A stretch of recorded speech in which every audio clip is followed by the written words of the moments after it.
আসসালামু আলাইকুম। আমন্ত্রণ চ্যানেল আই সংবাদে, সঙ্গে আছি হৃদয় হোসেন। সংবাদের শুরুতে জানিয়ে দিচ্ছি ফ্রেশ আটা ময়দা সুজি সংবাদ শিরোনাম। মুক্তিযোদ্ধাদের প্ল্যাটফর্ম মঞ্চ ৭১-এর অনুষ্ঠানে হামলা ও অংশগ্রহণকারীদের আটকে মারধর, লতিফ সিদ্দিকী সহ বেশ কয়েকজন পুলিশ হেফাজতে। শিক্ষা গবেষণায় প্রাধান্য ও নারীবান্ধব ক্যাম্পাসের প্রতিশ্রুতিতে ডাকসু নির্বাচনে ছাত্রদলের ১০ দফা ইশতেহার, পরিবর্তনে অঙ্গীকারের স্লোগান। ত্রয়োদশ জাতীয় সংসদ নির্বাচনের কর্মপরিকল্পনা প্রকাশ কিছুক্ষণের মধ্যে, এই সংক্রান্ত নথিতে নির্বাচন কমিশনের অনুমোদন। সব পক্ষের সমন্বিত অংশগ্রহণে চামড়া শিল্পে সমৃদ্ধি আসার প্রত্যাশা, গবেষণা, নজরদারি, জবাবদিহিতে পরিবেশবিদদের গুরুত্ব আরোপ। জাতীয় কবি কাজী নজরুল ইসলামের সাহিত্যের বিশাল অংশ জুড়ে প্রকৃতি বন্দনা, দিয়েছেন প্রকৃতি রক্ষার বার্তা।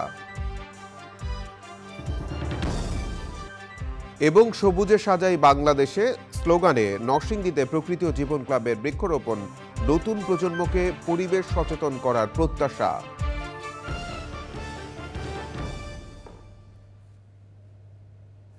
সংবাদ শিরোনামগুলো জানাচ্ছিলাম। এখনকার সংবাদ আয়োজনে একই সঙ্গে চ্যানেল আই ইউটিউব চ্যানেল এবং চ্যানেল আইয়ের ওটিটি প্ল্যাটফর্ম আই স্ক্রিনে লাইভ স্ট্রিম হচ্ছে।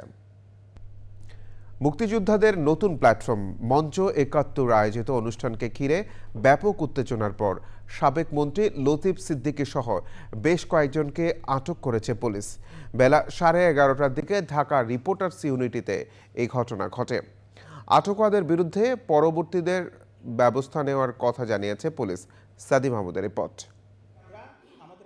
ঢাকা রিপোর্টার্স ইউনিটির শফিকুল কবির মিলনায়তনে মহান স্বাধীনতা যুদ্ধ এবং বাংলাদেশের সংবিধান বিষয়ে মঞ্চ ৭১-এর গোলটেবিল বৈঠকের আয়োজন।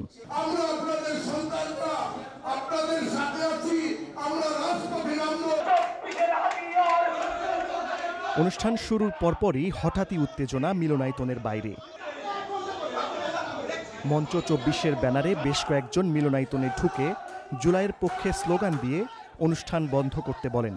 এক পর্যায়ে মিলনায়তনে তালা ঝুলিয়ে দেন তারা।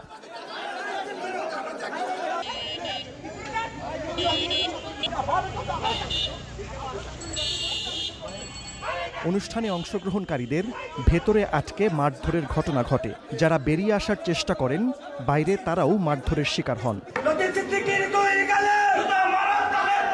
পরে মিলনায়তনে আটকা পড়া বেশ কয়েকজনকে আটক করে পুলিশ হেফাজতে নিয়ে যাওয়া হয়। ওই খবর পেয়ে আমরা আসছি, এসে আপনারা দেখছেন যে এরা জনগণই আমাদের হাতে তুলে দিয়েছে।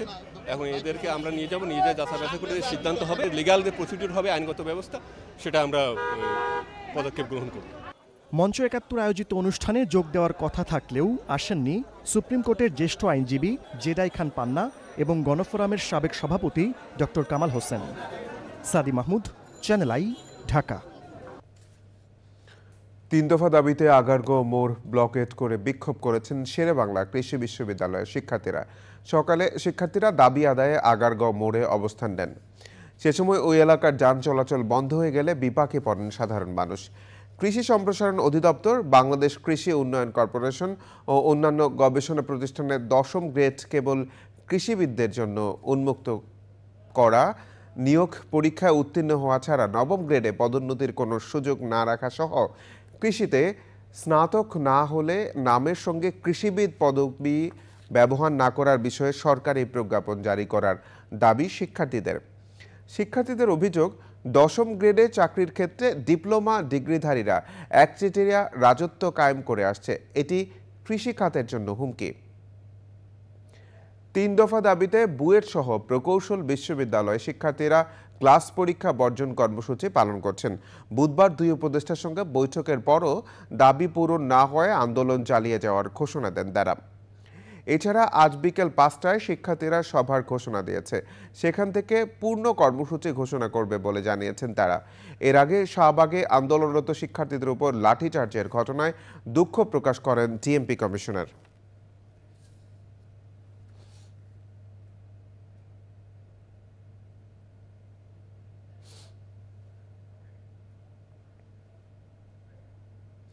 ডাকসু নির্বাচনে প্রতিশ্রুতি নয়, পরিবর্তনে অঙ্গীকারবদ্ধ এই স্লোগানকে সামনে রেখে ইশতেহার ঘোষণা করেছে জাতীয়তাবাদী ছাত্রদল সমর্থিত প্যানেল। বৃহস্পতিবার সকালে ঢাকা বিশ্ববিদ্যালয়ের ঐতিহাসিক বটতলায় প্যানেলের ভিপি প্রার্থী আবিদুল ইসলাম খান ইশতেহার ঘোষণা করেন। শিক্ষা ও গবেষণা, নারী বান্ধব ক্যাম্পাস, স্বাস্থ্যসেবা নিশ্চিতকরণ, প্রশাসনিক হয়রানি বন্ধসহ 10 দফা ইশতেহার ঘোষণা করেন তিনি। এছাড়া পরিবহন ব্যবস্থার মান উন্নয়ন, পরিবেশ সংরক্ষণ ও প্রাণীবান্ধব ক্যাম্পাসের বিষয়টি গুরুত্ব দেওয়া হয় ইশতেহারে। ডাকসুকে একাডেমিক ক্যালেন্ডারে অন্তর্ভুক্ত করার পাশাপাশি গণরুম, গেস্টরুম সংস্কৃতি বন্ধের প্রতিশ্রুতি দেন প্যানেলের ভিপি প্রার্থী আবিদুল ইসলাম খান। ডাকসু নির্বাচনে এই প্রথম কোনো প্যানেল বা প্রার্থীর ইশতেহার ঘোষণা করা হলো। গণরুম সংস্কৃতি, জোরপূর্বক রাজনৈতিক কর্মসূচি, দমন নিপীড়নের মতো ঘৃণিত চর্চা বন্ধ করে ক্যাম্পাসকে সন্ত্রাস, চাঁদাবাজি ও দখলদারিত্ব থেকে চিরকালের জন্য মুক্ত করুন। বাংলাদেশের স্বাধীনতা, সার্বভৌমত্ব ও গণতন্ত্র সুরক্ষার মাধ্যমে জনগণের মানবাধিকার, বাক স্বাধীনতা ও আইনের অনুশাসন প্রতিষ্ঠায় সরকারের জবাবদিহিতা ও দায়বদ্ধতা নিশ্চিত করা আবশ্যক। গণমানুষের সেই আকাঙ্ক্ষা বাস্তবায়নে ছাত্র সমাজের প্রতিনিধি হিসেবে আমরা নিরলসভাবে কাজ করে যাব।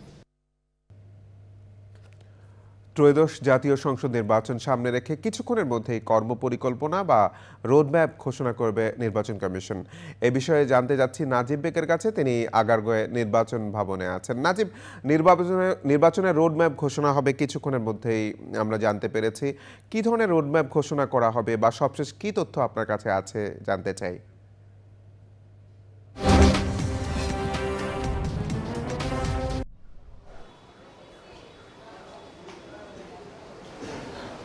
হৃদয়, ঠিক দুপুর 2:30টায় নির্বাচন কমিশন সচিব ত্রয়োদশ জাতীয় সংসদ নির্বাচনের রোডম্যাপ তিনি ঘোষণা করবেন। যদিও গেল সপ্তাহে এটি ঘোষণা করার কথা ছিল।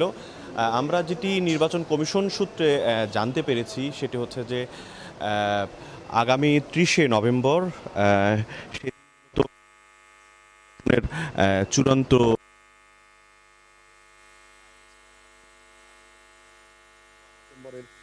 সপ্তাহে শুরু হবে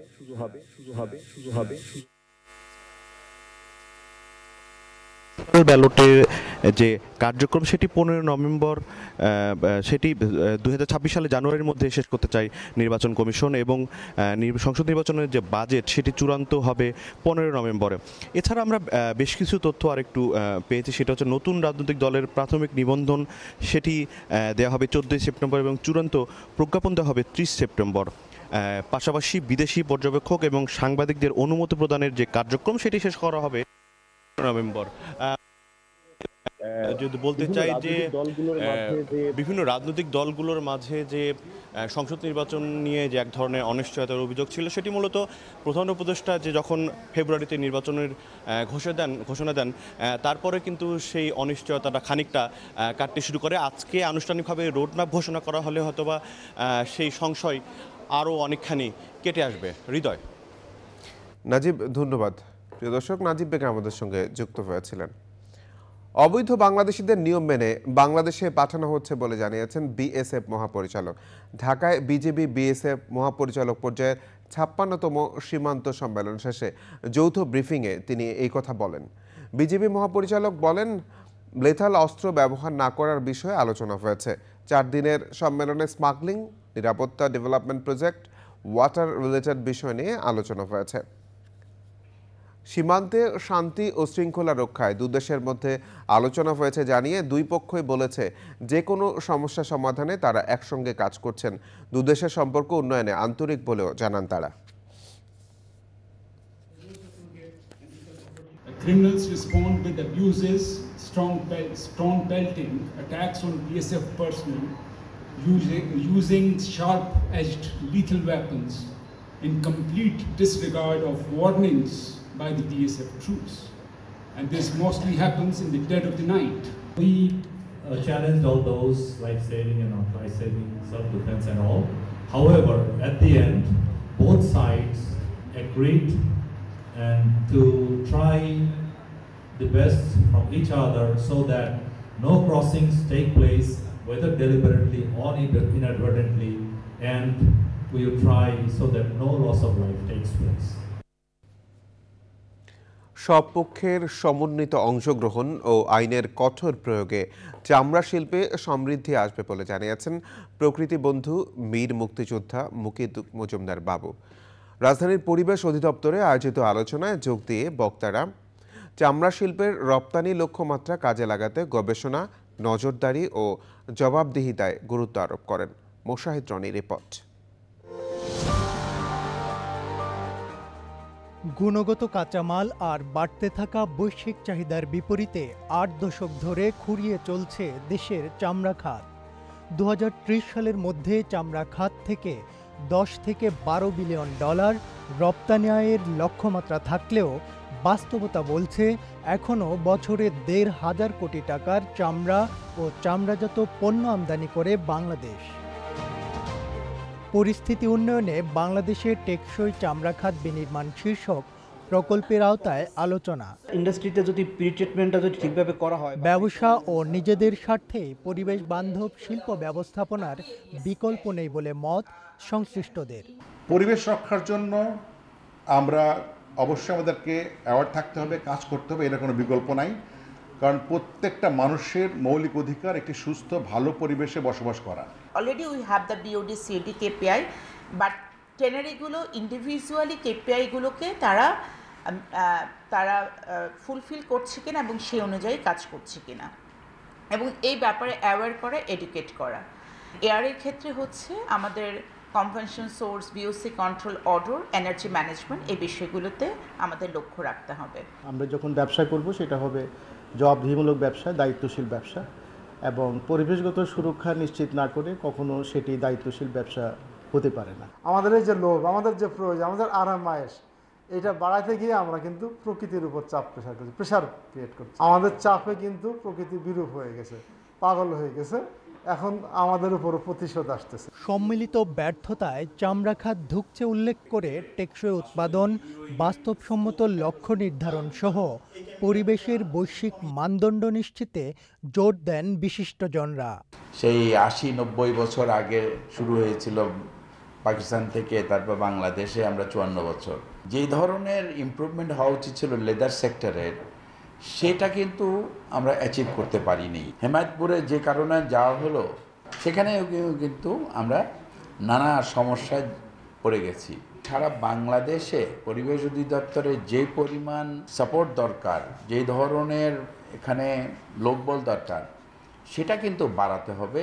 যদি সত্যিকারের মনিটরিং আমাদের বাড়াতে হয়, যতই আমরা সচেতনতা বাড়াই না কেন, হ্যাঁ, আইনের প্রয়োগ না হলে, আইন যদি না থাকে, তাহলে কিন্তু এই কাজের সফলতা আসবে না।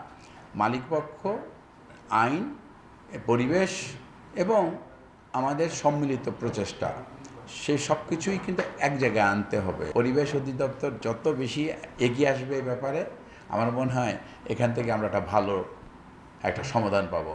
আমরা কিছুই করলাম না ওয়েস্ট ম্যানেজমেন্টের জন্য। আগামী দিন পর্যন্ত অপেক্ষা করা, বা আগামী 1 বছর, আগামী 5 বছর অপেক্ষা করাটা আমাদের জন্য খুব কঠিন। ইন্টারন্যাশনাল যে অব্লিগেশন আছে সেটা তো কমপ্লাই করবই, কিন্তু তার চাইতে বেশি ইম্পর্টেন্ট হলো আমার দেশের মানুষকে বাঁচানোর জন্য যে কমপ্লায়েন্স দরকার, সেইটা আগে গুরুত্ব দেওয়া দরকার। ইউরোপীয় ইউনিয়নের অর্থায়ন, সলিডার সুইস ও ওশি ফাউন্ডেশনের উদ্যোগে প্রকল্প সহযোগী বিলস, সবুজের অভিযান ফাউন্ডেশন, গণস্বাস্থ্য কেন্দ্র এবং Prokriti O Jibon foundation. Moshahid Roni, channel I, Dhaka. স্বাস্থ্য উপদেষ্টা হওয়ার প্রলোভনে এক সমন্বয়ককে 200 কোটি টাকার চেক দেওয়ার অভিযোগের ভিত্তিতে জাতীয় ক্যান্সার গবেষণা ইনস্টিটিউট ও হাসপাতালের সাবেক পরিচালক অধ্যাপক ডাক্তার শেখ গোলাম মোস্তফার বিরুদ্ধে দুর্নীতির অভিযোগ খতিয়ে দেখতে এনফোর্সমেন্ট অভিযান পরিচালনা করছে দুদক। দুপুর 12টায় জাতীয় ক্যান্সার গবেষণা ইনস্টিটিউটে এসে বর্তমান পরিচালক অধ্যাপক ডাক্তার জাহাঙ্গীর কবিরের কাছে দালিলিক তথ্য সংগ্রহ করেন দুদকের এনফোর্সমেন্ট টিম। রাষ্ট্রের গুরুত্বপূর্ণ পদ প্রাপ্তির জন্য অধ্যাপক গোলাম মোস্তফা 200 কোটি টাকা দিয়েছেন এমন অভিযোগের পরিপ্রেক্ষিতে এই অভিযান পরিচালনা হয় বলে জানিয়েছেন দুদকের এনফোর্সমেন্ট টিমের দলনেতা সহকারী পরিচালক নাজমুল ইসলাম। তিনি জানান, সমন্বয়ক সহ ডাক্তার মোস্তফার বিরুদ্ধে ক্ষমতার অপব্যবহার, অবৈধ সম্পদ অর্জন এবং অসাধু প্রক্রিয়া গুরুত্বপূর্ণ পদ পাওয়ার জন্য ঘুষ দেওয়ার অভিযোগ খতিয়ে দেখা হচ্ছে।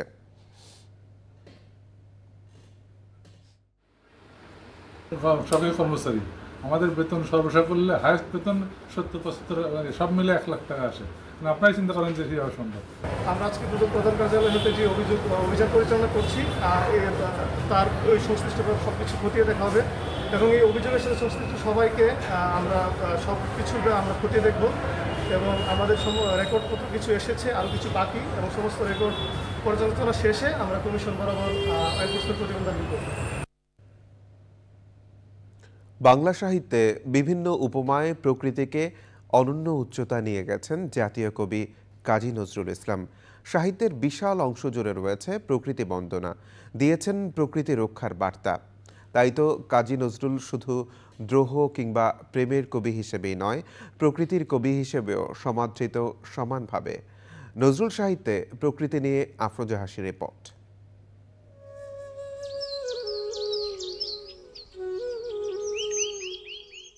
যুগে যুগে রূপসী বাংলার প্রকৃতির সৌন্দর্যে মোহিত হয়েছেন অসংখ্য কবি সাহিত্যিক। প্রাতিষ্ঠানিক শিক্ষাবঞ্চিত জীবন ও জীবিকার কঠিন বাস্তবতার সামনে দাঁড়িয়েও প্রকৃতির প্রেমে পড়েছিলেন দ্রোহ বা সাম্যের কবি নজরুলও। সাম্য, মানবতা, বিদ্রোহ, প্রেম কিংবা বিরহ, সবখানেই নজরুল প্রকৃতিকে তুলে ধরেছেন বিচিত্র উপমায়। বাতাসে দোল খাওয়া ফুলের সৌন্দর্যে মুগ্ধ কবির মন। কখনো উপমা, আবার কখনো প্রকৃতির বর্ণনায় উঠে এসেছে কামিনী, বেলি, মহুয়া, কেয়া, নার্গিস সহ বৈচিত্র্যময় ফুলের নাম।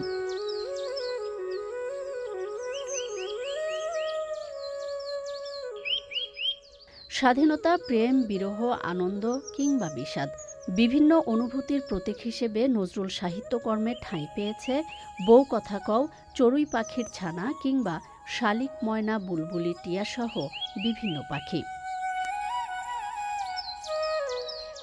বাংলার ঋতু পরিক্রমায় বসন্তকে নতুন জীবন আর গ্রীষ্মের খরতাপকে তুলে ধরেছেন দুঃখ কষ্টের প্রতীক হিসেবে। নজরুলের সাহিত্যে যেমন রয়েছে প্রকৃতিপ্রেম, তেমনই রয়েছে প্রকৃতি ধ্বংসের চিত্র আর সংরক্ষণের জোরালো আহ্বানও। পরিবেশবাদীরা বলছেন, নজরুলের আহ্বানে সাড়া দিয়ে প্রকৃতি সংরক্ষণে সবাইকে এগিয়ে আসতে হবে, তবেই নিশ্চিত হবে ভবিষ্যৎ প্রজন্মের বাসযোগ্য পৃথিবী। আফরোজা হাসি, চ্যানেল আই। নজরুল সাহিত্যে প্রকৃতি নিয়ে বিশেষ আয়োজন দেখবেন আজ রাত 10:15 প্রকৃতি ও জীবন অনুষ্ঠানে। সবুজে সাজাই বাংলাদেশ স্লোগানে সারা দেশে চলছে প্রকৃতি ও জীবন ক্লাবের সবুজ উৎসব।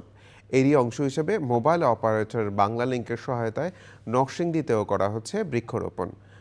ঘোড়াদিয়া উচ্চ ও সরকারি প্রাথমিক বিদ্যালয়ের শিক্ষার্থীদের উপহার দেওয়া হয় বিলুপ্তপ্রায় নানা জাতের দেশীয় গাছের চারা। এমন উদ্যোগ প্রাকৃতিক ভারসাম্য রক্ষার পাশাপাশি নতুন প্রজন্মকে পরিবেশ সচেতন করবে প্রত্যাশা সুধীজনদের। সুমন রায়ের তথ্য ভিডিওচিত্রে আফরোজা হাসির রিপোর্ট। জলবায়ু পরিবর্তনের বিরূপ প্রভাবে বন্যা, খরা, সমুদ্রপৃষ্ঠের উচ্চতা বেড়ে যাওয়ার পাশাপাশি খাদ্য সংকট ও বাস্তুচ্যুতির মতো সমস্যায় চরম হুমকিতে মানব সভ্যতা।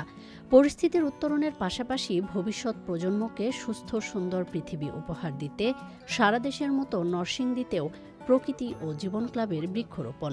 এই যে গাছ আমরা লাগাই, এই গাছের এত বেশি উপকারিতা বলে শেষ করা যায় না।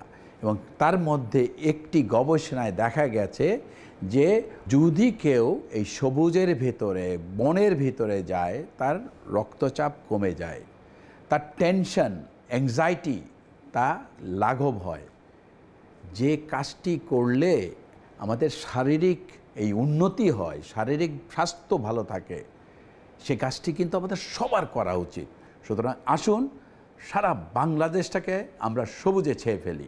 বাংলালিংকের সহায়তায় বৈচিত্র্যময় দেশীয় গাছের সমারোহে বিভিন্ন শিক্ষা প্রতিষ্ঠানে সবুজ উৎসবের আমেজ। গাছপালা কেটে পরিবেশ ধ্বংস করছে, আমরা যদি আরেকটা নতুন গাছ লাগাই আরো পরিবেশটা সবুজ হয়ে উঠবে। 2টা করে গাছ দিয়েছে আমাদেরকে, আজকের গাছ পেয়ে আমরা অনেক আনন্দিত। এই গাছটা নিয়ে বাড়িতে নিয়ে লাগাবো। গাছ আমাদের পরিবেশের ভারসাম্য রক্ষা করতে সাহায্য করে। আমাদের বাড়ির আশেপাশে সবাইকে গাছ সম্পর্কে সচেতন করব। জনসংখ্যা বৃদ্ধির সাথে সাথে শিল্পায়নের কারণে আমাদের সবুজ জন্মভূমি এটা অনেকটাই বসবাসের অনুপযোগী হয়ে আসছে। আমরা সবাই বৃক্ষরোপণের মাধ্যমে দেশটাকে আবার সবুজে শ্যামলে ভরে দিতে পারি।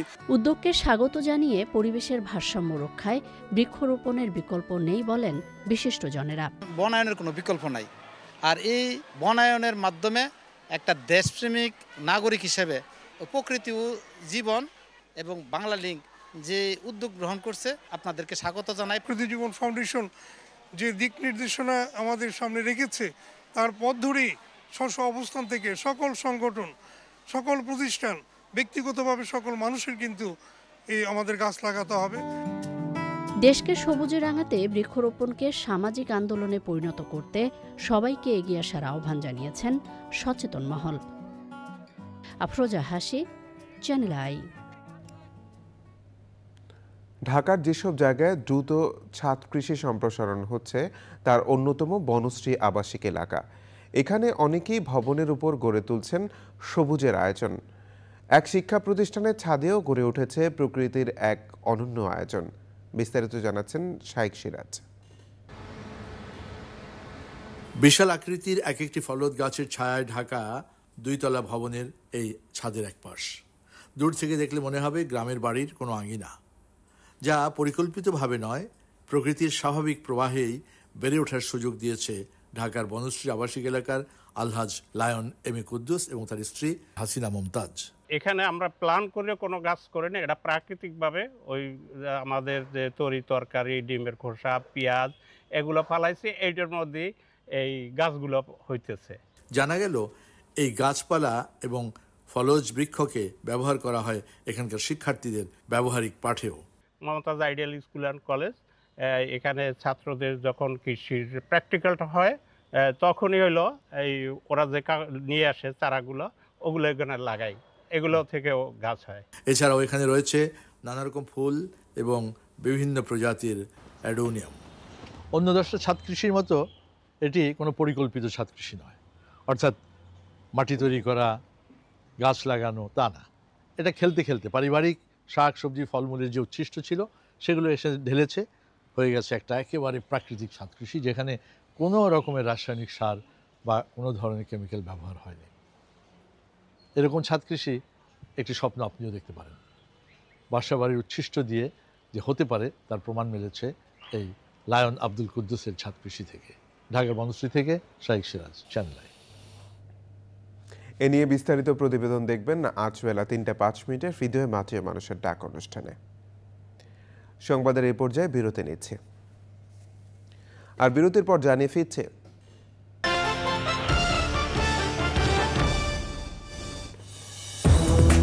বিরতির পর আবারও আমন্ত্রণ চ্যানেল আই সংবাদে। ডিটল টাটা কৃষি সংবাদ।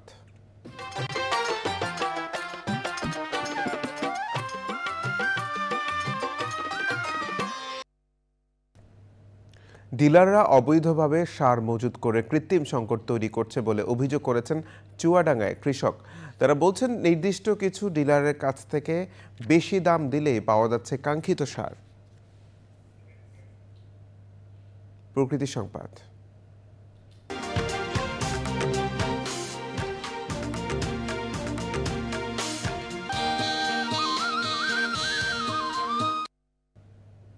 রাজধানীর মিরপুরে নিষিদ্ধ পলিথিনের বিরুদ্ধে সচেতনতামূলক অভিযান চালিয়েছে পরিবেশ অধিদপ্তর।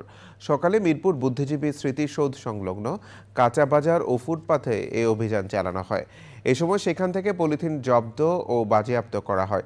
পলিথিনের আড়ত ও পাইকারি বাজারেও অভিযান পরিচালনা করা হবে জানিয়ে পরিবেশ অধিদপ্তরের নির্বাহী ম্যাজিস্ট্রেট রুবিনা ফেরদৌসী বলেছেন, আগামী 7 দিন অভিযান চলবে।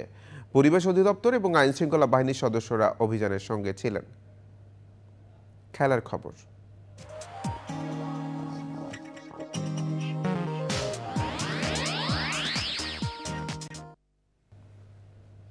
ইউরো ক্লাব ফুটবলে কঠিন এক রাত পার করেছে দুই ফুটবল জায়ান্ট ম্যানচেস্টার ইউনাইটেড ও বায়ার্ন মিউনিখ। জার্মান কাপে উইহেন উইসবাডেনের সাথে 3-2 কষ্টের জয় পেয়েছে ফেভারিট বায়ার্ন। তবে ইংলিশ কারাবাও কাপে চতুর্থ স্তরের দল গ্রিমসবি টাউনের কাছে টাইব্রেকারে হেরে বাদ পড়েছে ম্যানচেস্টার ইউনাইটেড। হ্যামস্ট্রিং ইনজুরি থেকে ফিরেই লিওনেল মেসির চোরা গোলে লিগস কাপের ফাইনালে উঠে গেছে ইন্টার মায়ামি। সেমিফাইনালে অরল্যান্ডো সিটিকে 3-1 গোলে হারিয়ে শিরোপা লড়াইয়ে নাম লেখায় মেসির দল।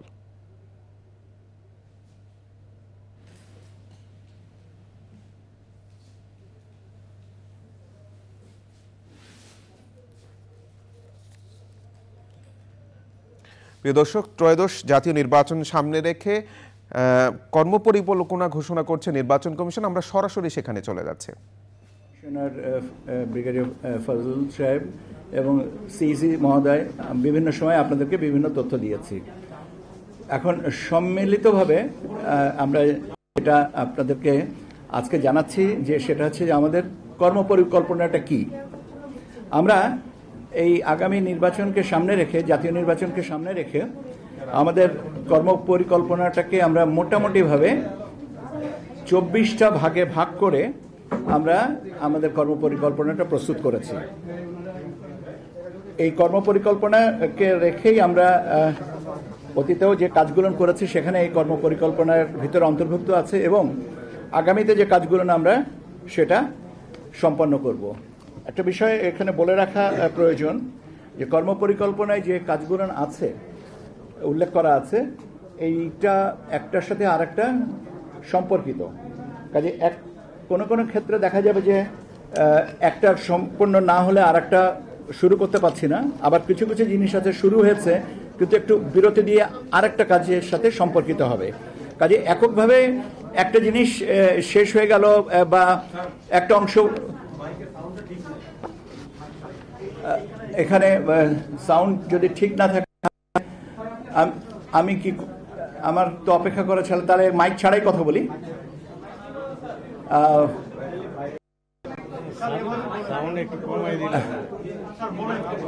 আচ্ছা, এখন এই মুহূর্তে আমার মনে হয় না যে আর বাড়তি কোনো সমস্যা ব্যবস্থা করার সুযোগ আছে। যা আমি যেটা বলতে যাচ্ছিলাম যে আমাদের এই কর্মপরিকল্পনাটাই আমরা 24টা অংশে ভাগ করে আমরা দেখেছি। তার একটা হচ্ছে অংশীজনের সাথে সংলাপ। এটা আমরা শুরু করার ইচ্ছা আছে আমাদের সেপ্টেম্বরের শেষাংশ থেকে। আমরা 1 থেকে 1.5 মাস সময় নিব। এটার সাথে সুশীল সমাজ, রাজনৈতিক দলের প্রতিনিধি, বিশ্ববিদ্যালয়ের শিক্ষক, নারী সমাজের প্রতিনিধি, ইলেকট্রনিক অ্যান্ড প্রিন্ট মিডিয়ার ব্যক্তিত্ব ইত্যাদি যারা আছেন তাদেরকে সবাইয়ের সাথে এই সংলাপ গ্রহণ করব এবং পরবর্তীতে জানিয়ে দেব এবং আমরা তাদেরকে আনুষ্ঠানিকভাবেও আমন্ত্রণ করব। এটা আমরা সেপ্টেম্বরের শেষে থেকে শুরু করে নভেম্বরের 1 থেকে 1.5 মাসের মধ্যে আমরা কমপ্লিট করব। আপনারা জানেন যে ভোটার তালিকা, এই কাজটা আমরা অনেক দিন ধরেই করছি এবং আমরা আপনাদেরকে জানিয়েছি যে 3টা ভোটার তালিকা এবার প্রকাশিত হবে এবং একটা হয়ে গেছে 2রা মার্চ, এখন আরেকটা যেটা হচ্ছে 31শে অক্টোবর পর্যন্ত যাদের বয়স 18 বছর হবে তাদেরকে নিয়ে একটা ভোটার তালিকা করব, যেটা আমরা কমপ্লিট করব বাই নভেম্বর। এর সাথে আছে আপনার নির্বাচন আইন বিধি সংস্কার এবং এর সাথে একটা আমরা নির্বাচন পরিচালনা বিধিমালা, নির্বাচন কর্মকর্তা বিশেষ আইন 1991 এবং নির্বাচন কমিশন সচিবালয় আইন 2009, এই তিনটা এই মুহূর্তে আমাদের আইন মন্ত্রণালয়ে বিবেচনাধীন আছে। আর আমরা দুটো আইনের বিষয়, একটা বিধিমালা আর একটা আইনের খসড়া আমরা পাঠাবো, একটা আরপিও আর একটা হচ্ছে যে রাজনৈতিক দল ও প্রার্থীদের আচরণ বিধিমালা। এটা একটার সাথে আরেকটা পরস্পর অঙ্গাঙ্গিকভাবে জড়িত বিষয়, এটা আমরা একসাথে পাঠাবো এবং আমরা আশা করছি আমরা আগামী সপ্তাহে এটাকে আইন মন্ত্রণালয়ে পাঠিয়ে দেবো, ভেটিং অ্যান্ড সাবসিকুয়েন্ট যে কাজগুলো আছে। নতুন রাজনৈতিক দলের নিবন্ধনের যে কার্যক্রম আপনারা জানেন যে আমরা মাঠ পর্যায়ে তথ্য যাচাইয়ের জন্য পাঠিয়েছি, কয়েকটা অলরেডি আমরা কিছু কিছু জায়গা থেকে পাচ্ছি এবং এটা চলমান থাকবে এবং আমরা আশা করছি যে এটা আমরা সেপ্টেম্বরের ভিতরে কমপ্লিট করতে পারবো। সেপ্টেম্বরের ভিতরে তথ্য পাওয়ার পরে আমরা বিজ্ঞপ্তি দিয়ে তারপরে এটার বাকি কাজগুলো কমপ্লিট করব। জাতীয় সংসদের নির্বাচনী এলাকার সীমানা নির্ধারণ সংক্রান্ত যে কাজগুলো আপনারা জানেন যে গতকাল পর্যন্ত আমরা শুনানি নিয়েছি এবং আজ কালকেও আমরা শুনানি পরবর্তীতে আরও কিছু কাজ যেগুলো আছে যুক্তি পাল্টা যুক্তি এবং সেগুলো নিয়ে আলোচনা এবং এটা নিয়ে আজকেও আবার আমরা পরবর্তীতে বসবো।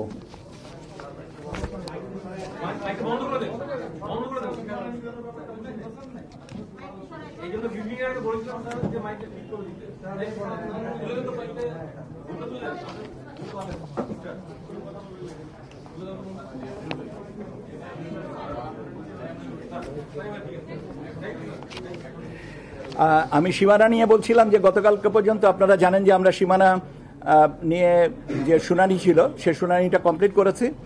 এখন শুনানি অন্তে যে তথ্য পর্যালোচনার পর্যায়টা চলছে এবং আমরা আশা করছি যত তাড়াতাড়ি পারা যায় আমরা এটা করব, কেননা সীমানার সাথে আরও অনেকগুলো জিনিস জড়িত আছে। তবে আমাদের মোটামুটিভাবে ধারণা যে আগামী 15 সেপ্টেম্বরের ভিতরে এইগুলোকে চূড়ান্ত করতে পারবো এবং আপনার জিআইএসএ ম্যাপ এই জাতীয় যে কাজগুলো আছে সেগুলো আমরা 30 সেপ্টেম্বরের ভিতর কমপ্লিট করব। পর্যবেক্ষক এবং সাংবাদিক নীতিমালা নিয়ে আপনারা অলরেডি জানেন যে আমরা এটা প্রকাশ করেছি এবং কার্ডের নমুনা ইত্যাদি ইত্যাদি যে কাজ বিষয়গুলো আছে এটা আমরা over the period of time এটা কমপ্লিট করব। এর সাথে আপনাদের সাথেও একটা আলোচনার বিষয় আছে, সেটাও আমরা এর মধ্যে করব। এটাও আমরা সেপ্টেম্বরের ভিতরে চেষ্টা করব কমপ্লিট করতে।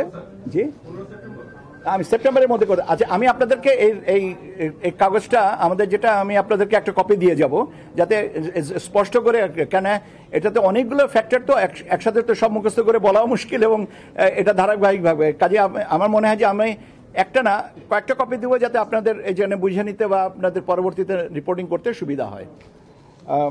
আমরা আমাদের একটা ম্যানুয়াল তৈরির একটা বিষয় থাকে, নির্বাচন সংশ্লিষ্ট ম্যানুয়াল তৈরির বিষয়, এবং এই ম্যানুয়ালের আবার আরেকটা বিষয় আছে যে সমস্ত জিনিস আইন বিধি সংশোধন করানো হবে সেগুলো এতে অন্তর্ভুক্ত হবে। তো যেহেতু আমাদের 30 সেপ্টেম্বরের ভিতরে আমরা আশা করছি যে বিধিবিধানগুলোকে আমরা সংশোধন পারবো, এটা করার যত তাড়াতাড়ি সম্ভব এটাকে আমরা করতে পারবো এবং এটাকে দরকার পড়বে আমাদের মাঠ পর্যায়ের প্রশিক্ষণের সাথে। কাজে আমরা আনুষ্ঠানিকভাবে আমরা অনুমিত হচ্ছে যে 31 অক্টোবরের ভিতরে আমরা এই পুরো কম্পাইলেশনটা করে আমরা অন্তত ম্যানুয়ালগুলো তৈরি করে নিতে পারি যাতে আমাদের কাজগুলো সুবিধা হয়। এর সাথে আমাদের আছে কিছু নির্দেশিকা, কিছু পরিচয়পত্র যেটা নির্বাচন কর্মকর্তাদের সাথে সম্পর্কিত এবং প্রশিক্ষণ যে সমস্ত আছে টিওটি কাস্কেডিং মডেলে এই জিনিসগুলো আমরা 31 অক্টোবরের ভিতরে সম্পন্ন করব। ব্যালট বক্স যেগুলো আছে আমাদের কিছু ব্যালট বক্স এবং তার ব্যবহারের উপযোগিতা কি পর্যায়ে আছে এগুলো অলরেডি আমরা যাচাই বাছাইয়ের জন্য আমরা মাঠ পর্যায়ে অনুরোধ করেছি এবং আমরা আশা করছি যে 30 নভেম্বরের ভিতরে আমরা এই জিনিসটাকে কমপ্লিট করে বুঝতে পারবো যে আমাদের স্টক সাফিসিয়েন্ট আছে কিনা। আমাদের প্রাথমিক ধারণা যে আমাদের যে ব্যালট বক্স যতগুলো লাগবে আমাদের কাছে সেগুলো মজুদ আছে। বাজেটের একটা বিষয় আছে, বাজেটটা এখনো আমরা কমপ্লিট করি নাই কারণ বাজেটের একটা বড় অংশ আছে আপনার নিরাপত্তার সাথে সম্পর্কিত, নিরাপত্তা ব্যবস্থার সাথে যারা আমাদের সহযোগী হবেন যেমন পুলিশ, আনসার এবং অন্যান্য যে প্রতিরক্ষা বাহিনীর যারা আছেন তাদের বাজেটগুলো নিয়ে কম্পাইল করতে হবে। কাজে এটা আমি ঢালাওভাবে এইভাবে বলতে পারবো না যে এটা কিছু হচ্ছে। কত নাগাদ করা হচ্ছে। তবে স্বাভাবিকভাবে budget is a very important aspect, যত তাড়াতাড়ি সম্ভব আমরা সেটা করব। এখানে আমাদের একটা টাইমলাইন আছে, কিন্তু সেটা থেকে বড় কথা হচ্ছে যে এই টাইমলাইনের আগেই কাজগুলো গোছানোর চেষ্টাটা আমাদের আছে। ভোট কেন্দ্র স্থাপন সংক্রান্ত যে বিষয়গুলো আছে, আমরা ভোট কেন্দ্রের যে মোটামুটিভাবে আমাদের প্রাথমিকভাবে নীতিমালায় বলা ছিল যে প্রতি বুথে গড়ে 3000 প্রত্যেক কেন্দ্র এবং প্রত্যেক বুথে 500 এবং পুরুষ এবং 400 মহিলা, এই হিসাবে আমরা এটাকে আবার রিঅ্যাসেস করে দেখেছি যে 3000 ঠিক আছে, এই সংখ্যাটা ঠিক আছে প্রতি কেন্দ্রের জন্য, কিন্তু আপনার প্রতি বুথে 600 পুরুষ এবং 500 মহিলা, এই হিসাবে আমরা বুথের সংখ্যাটা পুনর্নির্ধারণের কথা চিন্তা করছি এবং সেই অনুযায়ী আমরা আশা করছি যে এই ভোট কেন্দ্রের নির্ধারণের সংখ্যাটা ঠিক হয়ে যাবে এবং এটা অন্ততপক্ষে ভোট গ্রহণের 25 থেকে 30 দিন আগে আমরা তালিকাটা প্রকাশ করে দেব। জনবল এবং প্রশাসনিক ব্যবস্থা, আপনারা জানেন যে আমরা বেশ কিছুদিন আগে, আমি জানি না আমাকে কে এক ভদ্রলোক জিজ্ঞেস করেছিলেন যে এই বদলি একটা করা হচ্ছে নির্বাচনের প্রস্তুতি হিসেবে কিনা। আমি বলেছিলাম যে সবটাই আমাদের প্রক্রিয়া, এটাকে নির্দিষ্টভাবে নির্বাচন কেন্দ্রিক না, এটা বলার সুযোগ নেই। আমাদের কাজটাই তো নির্বাচন কেন্দ্রিক, তার কাজে যে কোনো প্রশাসনিক ব্যবস্থাটাই নির্বাচন কেন্দ্রিক হয়ে থাকে। আইন শৃঙ্খলা বিষয়ক কার্যক্রম, এই জিনিসগুলো আমরা নির্বাচনের তফসিল ঘোষণার 15 দিন আগে থেকেই কমপ্লিট করার চেষ্টা করব এবং নির্বাচনের 2 সপ্তাহ পূর্বে আমরা কেন্দ্রীয় আইন শৃঙ্খলা সংক্রান্ত যে বৈঠকগুলো কমপ্লিট করব বলে আমাদের এটা। এখানে এবার একটা যেটা নতুন সংযোজন, সেটা হচ্ছে যে আইটি সাপোর্টেড পোস্টাল ব্যালট, আপনার আউট অফ কান্ট্রি ভোটিং এবং in country postal ballot voting, যারা দেশের অভ্যন্তরে আছেন এবং যারা দেশের বাইরে আছেন, বাংলাদেশি যারা ভোট দিতে চাচ্ছেন, সেরকম আমাদের একটা ব্যবস্থা এটা করা। এবং আমরা এই জিনিসটা একটা প্রজেক্ট এবং পরিকল্পনা কমিশনে আমাদের সহকর্মীদের প্রতি আন্তরিকভাবে কৃতজ্ঞতা যে তারা খুব অল্প সময়ে এই প্রজেক্টটাকে আমাদের ক্লিয়ার করে দিয়েছেন এবং আমরা প্রজেক্টের কাজ গতকালকেও আমরা এটার একটা ব্রিফিং শুনেছি এবং আমরা মনে হয় যে গতিতে আমরা আগাচ্ছি তাতে আমাদের যে লক্ষ্যমাত্রা ছিল যত তারিখে, তার আগে আমরা বোধহয় প্রজেক্টটাকে পাইলট রানে নিয়ে আসতে পারবো। মোট কথা হচ্ছে যে মোটা দাগে যেটা বলা যেতে পারে যে এবার প্রবাসীরা বাংলাদেশে যে বিদেশে আছেন, অবস্থান করছেন, তারা ভোট দেওয়ার সুযোগ পাবেন এবং সেই ব্যবস্থাটাই আমরা করছি। এটা পরে এই ওসিবি এবং ইন কান্ট্রি পোস্টাল ব্যালট সিস্টেমের উপরে আমরা নিয়মিতভাবে আপনাদেরকে আলাদাভাবে ব্রিফিং করব, কারণ এই জিনিসটা নতুনভাবে আমরা চেষ্টা করছি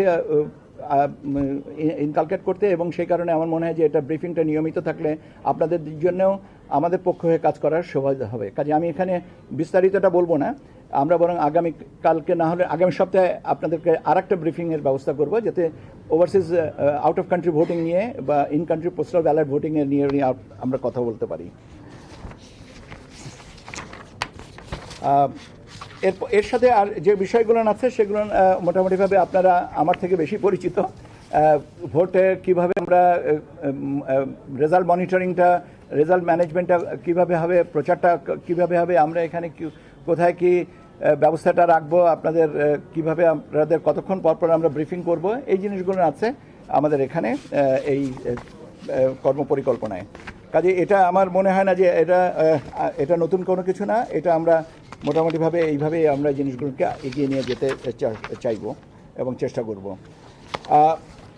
এর সাথে আরও কিছু আছে, যেমন কিছু আছে, যেমন আপনার কিছু আপনার এয়ার শর্ট লাগবে, দ্যাট ইজ হেলিকপ্টার সার্ভিস লাগবে, বিশেষ করে পার্বত্য অঞ্চলগুলোনে ভোট কেন্দ্রে মালামাল পৌঁছানো এবং ভোটের ফলাফলগুলো নিয়ে আসার জন্য। সে ব্যবস্থাগুলো আমরা তফসিল ঘোষণার 8-10 দিন বা 15 দিন আগেই, আমরা 10 দিন বলেই, কিন্তু আমরা তারও আগে আমরা যদি পারি আমরা নিয়মিতভাবে তাদের সাথে যোগাযোগ করে বিমান বাহিনী বা সেনাবাহিনী এবং অন্যান্য যে প্রতিরক্ষা বাহিনী যারা আছেন, যাদের এই ব্যবস্থাটা আছে, তাদের সাথে আমরা আলোচনা করব। এই হচ্ছে মোটা দাগে আপনাদের সাথে আমার তথ্য প্রদান বা যেটা বলতে চেয়েছিলাম। আপনারা প্রায়ই আমার কাছে জিজ্ঞাসা করেন যে আমাদের কর্মপরিকল্পনাটা আমরা কবে দিব। তো এই কর্মপরিকল্পনাটা তো বাট এই কর্মপরিকল্পনায় বলে দিলাম আর সব কিছু হয়ে গেল তা তো না। এটা চলমান থাকবে। এর সাথে সংযোজন বিয়োজন হবে, বিয়োজন হবে না, কেননা নতুন নতুন পরিস্থিতিতে নতুন নতুন কাজ আসে এবং কাজগুলো এর সাথে আমরা সম্পূরক কাজ হিসেবে এরকে ব্যাখ্যা করে নেব। এই হচ্ছে আপনাদের সাথে আমার কথা। আমার মনে হয় যে অনেকগুলো প্রশ্ন আছে, কিন্তু আমার সবচেয়ে সবিনয় অনুরোধ থাকবে যে আমি আপনাদের কাছে কপিটা দিয়ে যাব, যাতে এই কপিতে আপনারা আপনাদের প্রশ্নের উত্তরগুলো না পাবেন। এরপরে যদি আমার লাগে আমি আপনাদের সাথে আবারও কথা বলার সুযোগ দেব। প্রিয় দর্শক, ত্রয়োদশ জাতীয় সংসদ নির্বাচন সামনে রেখে কর্মপরিকল্পনা প্রকাশ করা হয়েছে। আমরা এতক্ষণ যুক্ত ছিলাম নির্বাচন কমিশন ভবনের সঙ্গে। সংবাদ শেষ করব সবশেষে ফ্রেশ আটা ময়দা সুজি সংবাদ শিরোনাম জানিয়ে দিচ্ছে আরও একবার। ত্রয়োদশ জাতীয় সংসদ নির্বাচনের কর্মপরিকল্পনা প্রকাশ, নতুন রাজনৈতিক দলের প্রাথমিক নিবন্ধন চূড়ান্ত ও সীমানা ঘোষণা সেপ্টেম্বরে, আর নভেম্বরে চূড়ান্ত ভোটার তালিকা। মুক্তিযোদ্ধাদের প্ল্যাটফর্ম মঞ্চ ৭১-এর অনুষ্ঠানে হামলা ও অংশগ্রহণকারীদের আটকে মারধর, লতিফ সিদ্দিকী সহ বেশ কয়েকজন পুলিশ হেফাজতে। শিক্ষা গবেষণায় প্রাধান্য ও নারীবান্ধব ক্যাম্পাসের প্রতিশ্রুতিতে ডাকসু নির্বাচনে ছাত্রদলের ১০ দফা ইশতেহার পরিবর্তনে অঙ্গীকারের স্লোগান। সব পক্ষের সমন্বিত অংশগ্রহণে চামড়া শিল্পে সমৃদ্ধি আসার প্রত্যাশা, গবেষণা, নজরদারি, জবাবদিহিতে পরিবেশবিদদের গুরুত্ব আরোপ। জাতীয় কবি কাজী নজরুল ইসলামের সাহিত্যের বিশাল অংশ জুড়ে প্রকৃতি বন্দনা, দিয়েছেন প্রকৃতি রক্ষার বার্তা। এবং সবুজে সাজায় বাংলাদেশ স্লোগানে নরসিংদীতে প্রকৃতি ও জীবন ক্লাবের বৃক্ষরোপণ, নতুন প্রজন্মকে পরিবেশ সচেতন করার প্রত্যাশা।